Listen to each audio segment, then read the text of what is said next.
సంవత్సరాల నుంచి మొత్తం కట్టుకుంటూ వచ్చాయి. వచ్చిన కట్టిన నీకు లేదా?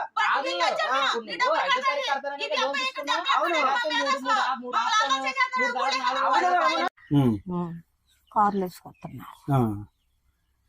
కార్లు వేసుకొచ్చి వాళ్ళకి ఊహేయాలని పాలని ఉండలేదండి. ఎప్పుడు పడితే అప్పుడు వచ్చేసేస్తున్నారు. బయటకు రా, నువ్వు ఇంట్లో ఉండద్దు, నువ్వు బయటకు రా, సామానం బయట ఒక లేకపోతే నువ్వన్న బయటకు వచ్చాయి, తాళం వేసేస్తాం. ఆ తాళం పెట్టి ఎత్తురారా, కారులో ఉందా, ఎత్తుకొచ్చి వేసే ఇంటికి అని అడుగుతాను.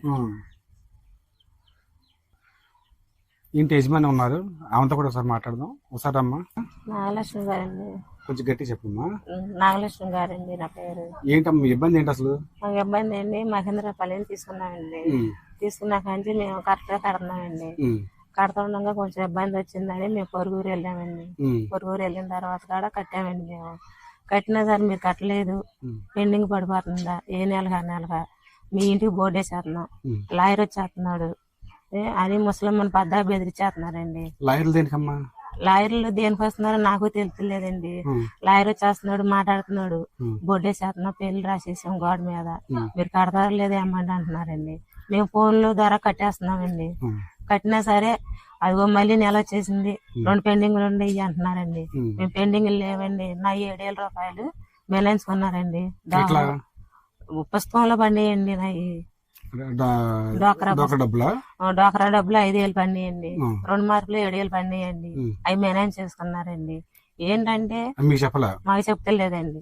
ఏంటంటే మీరు కడతల్లా అవన్నీ మాకు తెలీదు, నువ్వు డబ్బులు కట్టు, నువ్వు ఎక్కడుండవో చెప్పు, డబ్బులు తీసుకుని మీరు పారిపోతారండి అని నా మీద అదాడి చేస్తున్నారండి వాళ్ళు. ఇంటి మీద రాశారు కదా, ఇల్లు తనఖా పెట్టారు మీరు అసలు? ఇల్లు మేము దానికి తలఖా పెట్టలేండి, మాకు తెలియదండి. వాళ్ళు ఎట్టా రాశారో కూడా తెలియదండి మాకు అసలు. ఇల్లు తనఖా పెట్టుకోండి, ఇంటి మీద పేరు ఎట్లా రాశారు వాళ్ళు? పేర్లు రాసేసారండి, మేము లేవండి. ఆ టైంలో మా అత్తయ్య ఉందండి, రాసేసి వెళ్ళిపోయారండి. మాకు మెసేజ్ పెట్టారండి, రాసామని. మేము ముద్ర అండి. నాకు చదువుకోలేదండి అసలు. నేను ఏ రకంగా ఎట్టా ఉన్నాయి కూడా తెలియదండి నాకు. డబ్బులు మాత్రం కొట్టేస్తున్నామండి, ఏ నెల కొట్టేస్తున్నామండి డబ్బులు మాత్రం. రసీదు ఇస్తలేదండి అసలు. రసీదు ఇస్తలా, ఫోన్లో పెడతామంటున్నారా, పెట్టావా అని అంటే పెట్టలేదు, పెడతాము, డబ్బులు కట్టండి మీరు అని అంటున్నారండి. మేము కట్టాం కదండి, మీరు నెల దాటిపోయినా కడుతున్నారా అంటున్నారండి. రసీదు ఇవ్వకుండా మీరు కట్టారు అసలు? మాకు తెలుతలేదు, చదువు లేదండి, మరి ఏం చేస్తామండి. ఫోన్ లో ఎన్నో ఒకటో పెట్టారు అనుకుంటే మాకు తెలుతలేదండి. 4 సంవత్సరాలండి. 4 సంవత్సరాలు 4 సంవత్సరాలు కట్టేశారు. 4 సంవత్సరాలు కట్టేశామండి. మొన్న డ్వాక్రాలో వస్తే మొన్న 5,000 మేనేజ్ చేసుకుంటే ఏంటనంటే మా సంబంధం లేదు, బ్యాంకుకి వెళ్ళి అడగండి అంటున్నారండి. మాకు ఎవరో చెప్తలేదండి, మరి మాకేం తెలుతలేదు. ఇట్లా 50 రూపాయలు చేసేసారు, రోడ్డు ఎక్కిచ్చేసారు, ఊళ్ళోకి రాలేకపోతున్నామండి, తలెత్తుకోలేకపోతున్నాము. మా పరువు తీసేసారండి. మేము చచ్చిపోదాం అనుకున్నాం, 2 3 పిల్లం. ముసలి ముఖం తేడా చేసేసింది. నేను తీసుకెళ్లి నెలలు హాస్పిటల్లో పెట్టానండి.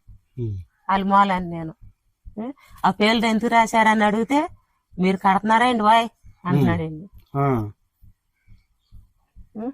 అట్లా చేస్తున్నారండి, మరి చేసేస్తున్నారండి బాగా. అసలు బాగా చేసేస్తున్నారండి. ఊళ్ళో కొత్త భయం వేసేస్తుందండి. 100 రూపాయలు అయిపోయాం, తలెత్తుకోలేకపోతున్నామండి మేము. అట్లా చేస్తున్నారండి వాళ్ళు.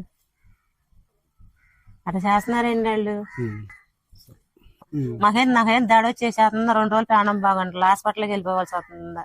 ఎమర్జెంట్ ఏటయ్యాని ఉంటాడు తెలియదు కదండి. మరి వాళ్ళు ఫోన్లు చేసి ఆ వర్జాన్ని బెదిరించేస్తున్నారండి మమ్మల్ని. లాయర్ వచ్చేస్తున్నాడు అంటే, లాయర్ ఎక్కడికి వచ్చేస్తున్నాడు ఏంటంటే, మీ ఊరు జయపురంలో ఉన్నాడు, మీ ఇంటి కూడా కూర్చున్నాడు కుర్చీలు వేసుకుని, ముసలిం కుర్చీలు వేసింది అదని బెదిరించేస్తున్నారండి బాగా. అసలు ఇంటికాడ ఉంటా ఆశ ఉందండి మాకు. వీళ్ళు చెప్పిన తర్వాత మనం ఈసీ తీసాము. ఈ డాక్యుమెంట్ అసలు వీళ్ళకి మార్టిగేజ్ అయిందా లేదా చూద్దామని చెప్పేసి మనం వీళ్ళ పేరు మీద ఉన్న ఈసీ తీసాం. ఈసీ తీస్తే ఈ మహేంద్ర ఫైనాన్స్ ఎవరైతే ఈ గోడ మీద పేర్లు రాసుకున్నారో, ఈ మహేంద్ర ఫైనాన్స్ సంబంధించి అసలు వాళ్ళకి ఎలాంటి తనఖా చేయలే. వాళ్ళకి ఎలాంటి తనఖా రైట్స్ ఉంటాయి. అలాంటిది ఇల్లు తనఖా పెట్టుకోకుండా ఇంటి మీద పేర్లు రాసి వీళ్ళని ఊర్లో అందరినీ తలెత్తుకోకుండా చేసేసి వీళ్ళు ఇబ్బంది గురి చేయడం కరెక్ట్ కాదు. కాబట్టి బంటుమిల్లి పోలీసు వారు ఈ ఊర్లో ఈ గ్రామానికి ఒకసారి వచ్చి ఎంతమందిని ఇట్లా వేధిస్తున్నారు, ఇలాంటి బాధితులు ఎంతమంది ఉన్నారు, వీళ్ళందరినీ గుర్తించి అందరి దగ్గర స్టేట్మెంట్ తీసుకుని ఈ మహేంద్ర ఫైనాన్స్ ఎవరైతే ఉంటారో వీళ్ళ మీద కేసులు నమోదు చేయాలి, చేసి ఈ శర నుంచి వీళ్ళకి విముక్తి కలిగించాలని కోరుతున్నాం.